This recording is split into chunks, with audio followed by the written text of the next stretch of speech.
Hello friend, good evening. आप सब कैसे हैं फ्रेंड? मैं आशा करता हूँ आप सब अच्छे होंगे। हाँ तो फ्रेंड, आज का टॉपिक है इजराइल जॉब्स के बारे में। जी हाँ फ्रेंड, अर्जेंटली न्यू रिक्वायरमेंट आ चुका है इजराइल के लिए।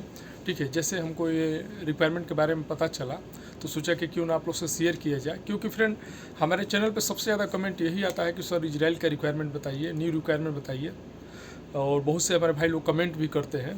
तो फ्रेंड अभी 2-3 दिन के बाद मैं इजराइल का रिक्वायरमेंट मैं आप लोग से शेयर कर रहा हूँ। आप लोग को भी पता है फ्रेंड कि जब तक इंडिया गवर्नमेंट द्वारा लाइसेंसी और सर्टिफाइड ऑफिस का रिक्वायरमेंट नहीं रहता है इजराइल के लिए, तब तक मैं रिक्वायरमेंट नहीं बताता हूँ। इजराइल के लिए ही नहीं फ्रेंड, कोई भी रिक्वायरमेंट, मतलब चाहे गल्फ़ कंट्री का हो, यानी कि Saudi, Dubai, Qatar, Bahrain, Oman, Kuwait का हो, या यूरोप कंट्री का हो, या इजराइल का हो, ठीक है ना, कोई भी जब तक सर्टिफाइड ऑफिस का रिक्वायरमेंट नहीं रहता है गवर्नमेंट का, तब तक मैं आप लोग को इन्फॉर्मेशन शेयर नहीं करता हूँ। क्योंकि फ्रेंड हर साल हज़ारों लाखों लोग फंस जाते हैं, ठीक है ना, गलत ऑफिस के चक्कर में, जो कि गवर्नमेंट द्वारा लाइसेंसी और सर्टिफाइड ऑफिस नहीं है। वहाँ पे पासपोर्ट वो लोग ले लेते हैं, लेकर फंसा देते हैं। कोई सब कॉन्ट्रैक्टर में भेज देता है, कोई कोई तो फ्लाइट ही नहीं कराता है, सिर्फ मेडिकल करा के पैसा बना लेता है और बोलता है कि वीज़ा आएगा वीज़ा आएगा, फिर लास्ट में वीज़ा भी नहीं आता है, बोलता है गेम फेल हो गया। मैंने बहुत प्रॉब्लम होता है। और कितना तो सप्लाई कंपनी में भेज देते हैं, कितना भेड़ बकरी चराने में भेज देते हैं, जो कि वहाँ पे जाने के बाद बहुत प्रॉब्लम होता है। मजरा का वीज़ा, ये वीज़ा, वो वीज़ा, ठीक है ना, दूसरा वीज़ा में भेज देते हैं और बहुत प्रॉब्लम होता है। तो मैं नहीं सोचता हूँ कि जो भी हमारे व्यूवर, जो भी हमारे सब्सक्राइबर हैं, जो हम पे बिलीव करते हैं हमारे चैनल पे, और उनको ऐसा जानकारी दिया जाए, जो भी जानकारी दिया जाए अच्छी ऑफिस के बारे में बताया जाए, अच्छी कंपनी के बारे में बताया जाए, ताकि वो लोग जाए और अच्छा पैसा अर्न करे, ठीक है ना। अच्छी कंपनी में जाए, अच्छा पैसा अर्न करे, तो जो सैलरी है कम से कम मिनिमम सैलरी तो वो लोग पाए, ठीक है। तो फ्रेंड अर्जेंटली रिक्वायरमेंट आ चुका है। मैं सब कुछ बताऊंगा क्या क्या पोस्ट का रिक्वायरमेंट है, ठीक है, और इसमें जाने के लिए क्या एक्सपीरियंस होना चाहिए, एज आपका कितना होना चाहिए। जी हाँ फ्रेंड, आपके पास कितना एज होना चाहिए। इजराइल का सबसे कंपलसरी चीज़ है एज, इसमें एज लिमिट है, ठीक है। इसके साथ ही क्या क्या डॉक्यूमेंट्स कंपलसरी है, पीसीसी के बारे में बताऊँगा, ठीक है। पीसीसी के बारे में बहुत से हमारे भाई लोग कमेंट करते हैं, तो पीसीसी के बारे में बताऊंगा फ्रेंड। इसके बाद से डीएल यानी कि ड्राइविंग लाइसेंस, जो इजराइल जाने के लिए अगर आप स्टाफ पोस्ट से जा रहे हैं तो उसके बारे में बात करेंगे, ठीक है। और फाइनली लास्ट में बताऊंगा फ्रेंड कि किस ऑफिस का रिक्वायरमेंट है, ऑफिस का एड्रेस और कॉन्टैक्ट नंबर बताऊंगा, और साथ में पासपोर्ट का वैलिडिटी कितना होना चाहिए। ये भी इजराइल अगर आप जा रहे हैं तो ये भी कंपलसरी चीज़ है, पासपोर्ट का वैलिडिटी। तो फ्रेंड वीडियो स्टार्ट करने से पहले आप सभी से एक छोटा सा रिक्वेस्ट है, कभी तक आप चैनल पर नए हैं तो प्लीज़ चैनल को सब्सक्राइब कर लीजिए, बगल में बेल आइकन घंटी दबा दीजिए, ताकि सबसे पहले नोटिफिकेशन आप तक पहुँचे। तो चलिए वीडियो स्टार्ट करते हैं। तो फ्रेंड सबसे पहले बता दूँ कि ये न्यू रिक्वायरमेंट है इजराइल के लिए, और आपसे बता दूँ कि इजराइल में जो स्टार्टिंग जो सैलरी मिलता है, यानी कि स्टील फिक्सर, मेसन, सेटरिंग, कारपेंटर, ठीक है, ये सब पोस्ट में 1,38,000 रुपये इंडियन मनी सैलरी मिलता है, ठीक है। इसके साथ ही 18,000 रुपये एवरी मंथ बोनस मिलता है। इसके साथ ही पेंशन का भी वहाँ पे अलग व्यवस्था है, ठीक है। यानी कि बहुत फैसिलिटी प्रोवाइड करती है इजराइल में, हाई सैलरी भी मिलता है, ठीक है। और ठीक है, तो ध्यान से सुनिए क्या क्या पोस्ट का रिक्वायरमेंट है। सबसे पहले मैं बता दूँ तो सबसे पहला जो ट्रेड है फ्रेंड वो है प्लम्बर। जी हाँ फ्रेंड, प्लम्बर का रिक्वायरमेंट आ चुका है। हमारे बहुत से भाई लोग कमेंट भी कर रहे थे कि सर प्लम्बर का रिक्वायरमेंट बताइए। इसके पहले भी रिक्वायरमेंट 3-4 दिन पहले मैं बताया था, तो फिर अगेन न्यू रिक्वायरमेंट आ चुका है, ठीक है। फ्रेंड वीडियो पूरा देखिएगा, स्किप मत कीजिएगा, क्योंकि ये जो रिक्वायरमेंट है इंडिया की बेस्ट ऑफिस में रिक्वायरमेंट आया है। अगर आप ऑफिस पे जा रहे हैं, शॉर्ट टेस्टिंग करा रहे हैं, फाइनल क्लाइंट इंटरव्यू पास कर ले रहे हैं, तो 100% आपका फ्लाइट होगा, ठीक है। लेकिन काम आपको आना चाहिए भाई, पहले मैं बता दे रहा हूँ, ठीक है। तो सबसे पहला जो ट्रेड है वो है प्लम्बर। इसके साथ ही फ्रेंड नेक्स्ट जो रिक्वायरमेंट है वो है बिल्डिंग इलेक्ट्रीशियन। जी हाँ फ्रेंड, बिल्डिंग इलेक्ट्रीशियन का रिक्वायरमेंट आ चुका है। इसके साथ ही फ्रेंड नेक्स्ट जो रिक्वायरमेंट है वो है जिप्सन कारपेंटर। ये भी पोस्ट का हमारे बहुत से भाई लोग कमेंट कर रहे थे और कमेंट किए भी हैं कि जिप्सन कारपेंटर का सर रिक्वायरमेंट बताइए। तो फ्रेंड अभी फाइनली जिप्सन कारपेंटर का रिक्वायरमेंट आ चुका है। ये चीज़ ध्यान में रखिएगा, जो भी हमारे भाई लोग फिनिशिंग कारपेंटर है या सेटरिंग कारपेंटर है तो उसके लिए नहीं है, जिप्सन कारपेंटर का रिक्वायरमेंट है, ठीक है। इसके साथ ही फ्रेंड नेक्स्ट जो रिक्वायरमेंट है वो है मेसन। जी हाँ फ्रेंड, मेसन का काम आपको आना चाहिए। मेसन का रिक्वायरमेंट है, यानी कि हम लोग हिंदी में जो राजमिस्त्री बोलते हैं अपने गांव में, देहात में, ठीक है ना, राजमिस्त्री जो लोग जुड़ाई का काम करते हैं, ढलाई का काम करते हैं, तो मेसन का भी रिक्वायरमेंट आ चुका है। इसके साथ ही फ्रेंड नेक्स्ट जो रिक्वायरमेंट है वो है टायरमैन। जी हाँ फ्रेंड, टायरमैन का भी रिक्वायरमेंट आ चुका है। साथ ही पेंटर का भी रिक्वायरमेंट आ चुका है। पेंटर भी हमारे बहुत से भाई लोग कमेंट हमेशा करते हैं कि सर पेंटर का रिक्वायरमेंट बताइए। तो फ्रेंड अभी फाइनली पेंटर का भी रिक्वायरमेंट आ चुका है। इसमें ब्रश पेंटर भी चाहिए और स्प्रे पेंटर भी चाहिए, यानी कि दोनों ट्रेड का रिक्वायरमेंट आ चुका है। अगेन ध्यान से सुनिए, मैं बता दे रहा हूँ क्या क्या पोस्ट का रिक्वायरमेंट है। तो सबसे पहला जो ट्रेड है वो है प्लम्बर चाहिए। ठीक है। इसके साथ ही बिल्डिंग इलेक्ट्रीशियन का रिक्वायरमेंट है, जिप्सन कारपेंटर का रिक्वायरमेंट है, इसके साथ ही मेसन का रिक्वायरमेंट है, टाइल्स मेसन का रिक्वायरमेंट है और साथ ही पेंटर का भी रिक्वायरमेंट आ चुका है। फ्रेंड अब हम बात करेंगे एज लिमिट की। सबसे कंपलसरी चीज़ है एज, ठीक है। मैं हर वीडियो में बताता हूँ, कोई कोई वीडियो में मैं भूल जाता हूँ, ठीक है। तो मैं बता दे रहा हूँ सबसे पहले है कि एज जो लिमिट है 24 ईयर से लेकर 45 ईयर के बीच होना चाहिए। इसका मतलब ये हो रहा है फ्रेंड कि 24 साल, मैं बार बार बताता हूँ लेकिन कुछ हमारे भाई लोग जो नए हैं वो लोग समझ नहीं पाते हैं। 24 साल का मतलब हो गया फ्रेंड कि आपका 24 साल से अगर आपका उम्र एक दिन भी कम है तो आप पासपोर्ट नहीं लगा सकते। ये चीज़ ध्यान में रखिएगा। यानी कि 24 साल वाला बंदा चाहिए, 24 साल से ऊपर का बंदा चाहिए। 24 साल 1 महीना, 24 साल 1 दिन, 24 साल 2 दिन, 24 साल होना चाहिए। और लास्ट जो एज लिमिट है वो 45 ईयर, यानी कि 45 साल होना चाहिए आपका उम्र। 45 साल से एक दिन भी उम्र ज़्यादा नहीं होना चाहिए, ठीक है। हमारे बहुत से भाई लोग कमेंट करते हैं कि सर हमारा 45 साल 6 महीना है, 45 साल 7 महीना है, 45 साल 10 दिन है, तो भाई आप नहीं जा सकते हैं। 45 साल एज लिमिट का मतलब क्या हो गया? ओवर जो एज लिमिट है 45 साल से एक दिन ऊपर नहीं चाहिए, ठीक है। ये नहीं कि जैसे आप फार्म भरते हैं गवर्नमेंट सर्विस का, ठीक है, तो उसमें एज लिमिट रखा रहता है ना, एक दिन भी ज़्यादा हो जाता है तो फार्म नहीं भर पाते हैं, फुलफिल नहीं कर पाते। तो वैसे ही सेम है। ये मत जानिए कि प्राइवेट जॉब है इजराइल के लिए, तो नहीं। जो गवर्नमेंट वहाँ का आपसे मांग रहा है उतना ही वो लेगा, उससे ज़्यादा आपका नहीं अप्लाई करेगा, ना वीज़ा इशू होगा। तो ये चीज़ ध्यान में रखिएगा। 24 ईयर्स स्टार्टिंग एज और लास्ट 45 ईयर्स होना चाहिए, इसके बीच में होना चाहिए। यानी कि 45 साल से कम होना चाहिए और 24 साल से ज़्यादा होना चाहिए। ये चीज़ कन्फर्म हो गए होंगे, ठीक है। साथ ही फ्रेंड हमारे बहुत से भाई लोग का कमेंट भी आता है कि सर पीसीसी कैसे बनता है, पीसीसी क्या होता है, पीसीसी कब लगेगा, जबकि मैं हर वीडियो में बताता हूँ फ्रेंड। इस पर मैं पूरा विधिवत से पीसीसी के बारे में भी वीडियो बनाया हूँ। अगर आपको चाहिए तो हमारे चैनल पर जाकर आप सर्च कर सकते हैं कि पीसीसी कैसे बनता है, ठीक है। उस पर वीडियो में बनाया हूँ। फिर भी मैं बता दे रहा हूँ फ्रेंड, पीसीसी सबसे कंपलसरी डॉक्यूमेंट्स है। अगर आपको कुवैत कंट्री जाना है या इजराइल जाना है, कुछ कंट्रियाँ अलाउ की हैं, पीसीसी वहाँ पे मांगती है कंपलसरी डॉक्यूमेंट्स। पीसीसी का मतलब होता है friend full form police clearance certificate. यानी कि पुलिस क्लीयरेंस का मतलब क्या? पुलिस के तरफ से क्लीयरेंस आपके ऊपर होना चाहिए। यानी कि जो भी आपका नज़दीक थाना है, जो नज़दीक आपका पुलिस स्टेशन है, वहाँ से वेरिफिकेशन होगा। जब आप पीसीसी बनवाने जाएंगे तो जो आपका पासपोर्ट कार्यालय है वहाँ पे ऑनलाइन कराएंगे तो आपका एक डेट मिलेगा, वहाँ पे जाएंगे तो आपका बोलेंगे कि हमको पीसीसी कराना है, ठीक है ना। तो वो आपका फिंगर और आई टेस्ट करके आपको भेज देगा।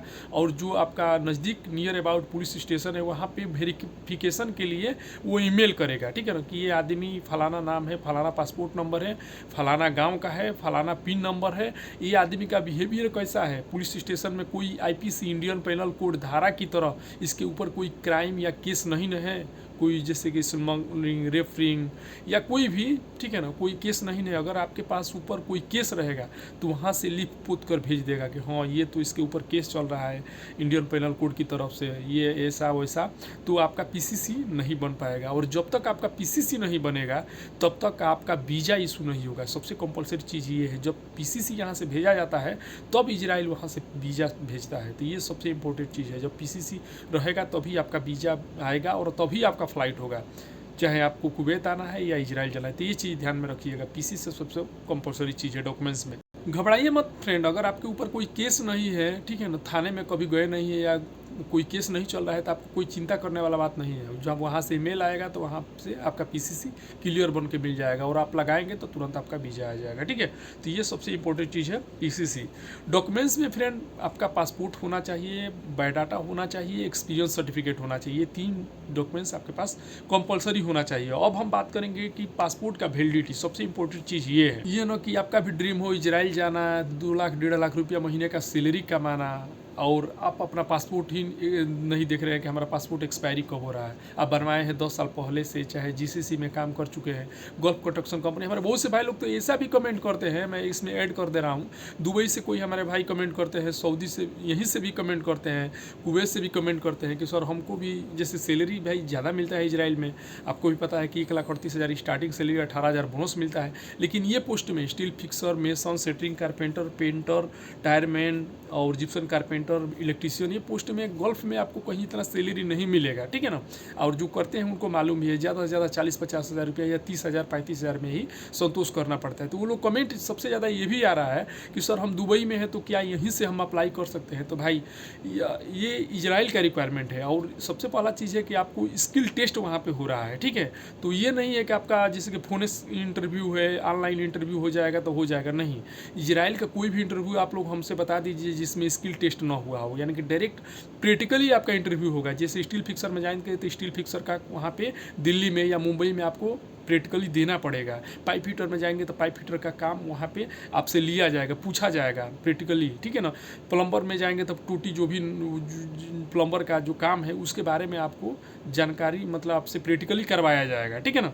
तो सबसे इंपॉर्टेंट चीज़ ये है, प्रैक्टिकली टेस्ट होता है, स्किल टेस्ट होता है, उसी को हम लोग स्किल टेस्ट बोलते हैं, जिसको प्रैक्टिकली बोला जाता है, ठीक है। तो आप दुबई से कैसे अप्लाई कर सकते हैं, इसके लिए आपको इंडिया जाना पड़ेगा। वैसा रहता तो फ्रेंड मैं आज तक पहले ही चला गया होता, ठीक है ना, मैं खुद अप्लाई कर दिया होता, लेकिन ऐसा नहीं है। प्रैक्टिकली टेस्ट आपको देना पड़ेगा, स्किल टेस्ट देना पड़ेगा, इजराइल का ये नियम है, ठीक है ना। जो भी हमारे भाई लोग इजराइल गए होंगे आप लोग उनसे पता कर लीजिए या पूछ लीजिएगा, ठीक है। तो उसके लिए जो भी हमारे भाई लोग अगर जीसीसी है या गल्फ कंस्ट्रक्शन कंपनी में है तो आप इंडिया जाएंगे तो भी होगा। तो मैं ये सजेशन करूँगा फ्रेंड कि अगर आप अच्छी जॉब कर रहे हैं, अच्छा सैलरी अगर है, अच्छी कंपनी है, तो अगर आपका स्थिति ठीक है, बैकग्राउंड बढ़िया है, तब तो आप जा सकते हैं। नहीं अपना बैकग्राउंड आप देख लीजिएगा, अपनी स्थिति देख लीजिएगा। मेरे हिसाब से अगर बढ़िया पैसा कमा रहे हैं, 40-50 हज़ार रुपये कमा रहे हैं, देखिए बोला जाता है कि दूर का ढोल सुहावन लागे, ठीक है ना। अगर आप अच्छा कोई 40-50 हज़ार रुपये कमा रहे हैं तो आप एक रोटेशन पर है, ठीक है ना। ये ना कि छोड़ कर गए, अभी वहाँ पर जाएंगे, इंटरव्यू देंगे, पास होंगे कि नहीं होंगे, यहाँ से भी रिजाइन मार के चले गए या छुट्टी भी चले गए, 1 महीने की छुट्टी मिलेगा। तो कहीं कहीं का नियम है, जैसे सऊदी का नियम है कि अगर छुट्टी गए अगर नहीं आए तो फिर आप आ भी नहीं सकते हैं सऊदी में, ये ब्लैक लिस्ट कर देगा। तो ये ऐसा भी है, तो ये अपना सब कुछ देख लीजिएगा, ठीक है। और ना ही स्थिति बढ़िया है भाई, रिस्क लेना चाहते हैं तो आप जा सकते हैं, ट्राई कर सकते हैं भाई। सैलरी तो ज़्यादा है, आप सबसे बड़ा बेनिफिट ये मैं बता दे रहा हूँ फ्रेंड कि अगर आपको ज़्यादा पैसा कमाना है तो भाई रिस्क ज़्यादा लेना पड़ेगा। तो ये भी चीज़ है, अगर आपको ज़्यादा पैसा कमाना है तो आप जा सकते हैं, रिस्क है कहीं पे भी, वहीं पे ही पैसा है कोई भी चीज़ में, ठीक है। बाकी आपकी मर्जी, ठीक है। तो ये चीज़ है फ्रेंड, आपका पासपोर्ट का जो वैलिडिटी है मैं बता दे रहा हूँ, कम से कम 3 ईयर्स, 3 साल होना चाहिए। यानी कि जैसे कि आज है फ्रेंड 2 अप्रैल, तो 2 अप्रैल 2025 चल रहा है, 2 अप्रैल 2026, 2 अप्रैल 2027 और 2 अप्रैल 2028 के पहले अगर आपका पासपोर्ट ख़त्म हो रहा है तो आप ऑफिस पे मत जाइएगा। यानी कि 3 ईयर्स वैलिडिटी कम से कम आपका पासपोर्ट का एक्सपायरी होने में रहना चाहिए, ये चीज़ ध्यान में रखिएगा। यानी कि वैलिड आपका पासपोर्ट 3 साल होना चाहिए, ठीक है फ्रेंड। एक चीज़ और बता दूँ कि जो भी हमारे भाई लोग, चूँकि इसमें क्या बोलते हैं स्टाफ पोस्ट का रिक्वायरमेंट नहीं है, अगर स्टाफ पोस्ट में कोई हमारे भाई का ड्रीम है इजराइल जाना, पैसा अर्न करना, तो भाई मैं बता दूँ डॉक्यूमेंट्स में इसमें ऐड कर लीजिए, आप DL जरूर बनवा लीजिएगा, ड्राइविंग लाइसेंस बनवा कर रेडी रखिएगा, क्योंकि DL एक दिन में बनता नहीं है, कम से कम 1-2-3 महीना तक लग जाता है, ठीक है ना। तो लाइट ड्राइविंग, हैवी ड्राइविंग, ये सब जो भी है, ठीक है ना, तो DL कम से कम बनवा कर रखिएगा, क्योंकि अब स्टाफ में जा रहे हैं इंजीनियर, सुपरवाइजर, फोरमैन, चार्जेंट जो भी, तो उसमें DL कंपलसरी मांगता है, ठीक है।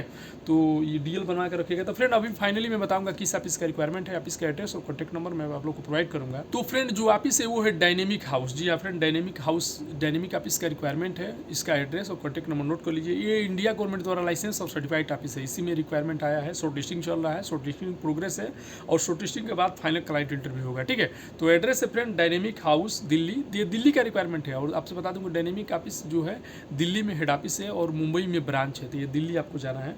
तो dynamic house KA71 opposite B10 Bagrola sector 8 Dwarka Delhi 110077, ठीक है, केबिन नंबर 3। जी हाँ friend, dynamic house KA71 opposite B10 Bagrola sector 8 Dwarka Delhi 110077, cabin number 3 में जाना है, ठीक है फ्रेंड। एड्रेस बता दिया और कॉन्टैक्ट नंबर भी नोट कर लीजिए, 1-2 कॉन्टैक्ट नंबर भी मैं बता दे रहा हूँ फ्रेंड। कॉन्टैक्ट नंबर है आपका 9811, जी हाँ फ्रेंड, 9811075031, जी हाँ फ्रेंड, 9811075031, ठीक है। एक और नंबर है फ्रेंड 9899610002, ठीक है, यानी कि 9899610002, ठीक है, ये नंबर है, इंक्वायरी ले सकते हैं।